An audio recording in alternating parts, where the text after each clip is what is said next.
Hi friends, welcome to my channel Deepak exotic pets Rajahmundry. ఇక్కడ Macau birds అండి. యాక్చువల్గా ఈ రీల్లో మనం కొంచెం బ్రీఫ్గా డిస్కస్ చేద్దాం అని చెప్పి కొంచెం లెంతీగా తీయడం జరిగింది. రీల్ అనేది ఫుల్గా వినండి. అండ్ ఏంటంటే చాలామంది మకావ్స్ మాట్లాడతాయి, ఓకే, దట్స్ గుడ్. అండ్ చాలామంది ఫోన్ చేసే అండి మకావ్ వచ్చి మీ దగ్గర 1,50,000 అంటున్నారు కదా, పెద్దది 1,50,000 కదా, పిల్ల ఒక 20,000కి 30,000కి దొరుకుతుందా అని అడుగుతున్నారు. సో పెద్దది మకావ్ 1,50,000 ఉంటే పిల్ల 20,000కి 30,000కి అనేది దొరకదండి.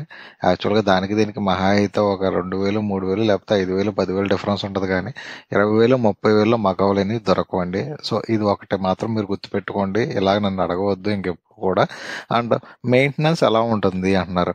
ఒక మకావ్ మెయింటెనెన్స్ వచ్చి తక్కువలో తక్కువ లీస్ట్ కౌంట్ చేసుకున్నా మీకు అరౌండ్ 4,000 to 6,000 అవుతుందండి. సో డైలీ ఫ్రూట్స్ అయితే కానీ, వెజ్జీస్ అయితే కానీ, దాని సీడ్ మిక్స్ అయితే కానీ, దానికి డ్రై నట్స్ కానీ, యాక్చువల్గా దాని ఫుడ్ వచ్చి మీకు 4,000 to 6,000 ఖచ్చితంగా అవుతుందండి. ఇలా మెయింటైన్ చేయగలిగితేనే మకావ్ అనే దాన్ని తీసుకోండి. మెయింటైన్ చేయకపోతే మీరు తీసుకున్న దానికి సరైన న్యూట్రిషన్, సరైన కాల్షియం అందకపోతే బర్డ్ అనేది వీక్ అయిపోతుందండి.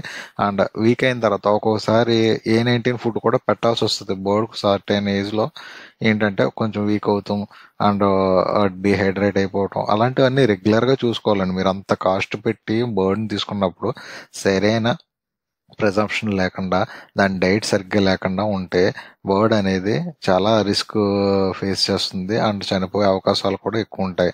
కాకపోతే మీరు ఇదన్నీ మనసులో పెట్టుకొని ఇవన్నీ చేయగలను అనుకుంటేనే మకావ్ బర్డ్ దగ్గరికి వెళ్ళండి. లేదంటే సింప్లీ క్విట్ అయిపోయి చిన్న బర్డ్స్ ఏవైతే ఉంటాయో ఆ బర్డ్స్ జోలికి వెళ్ళండి. ఇది నా సజెషన్.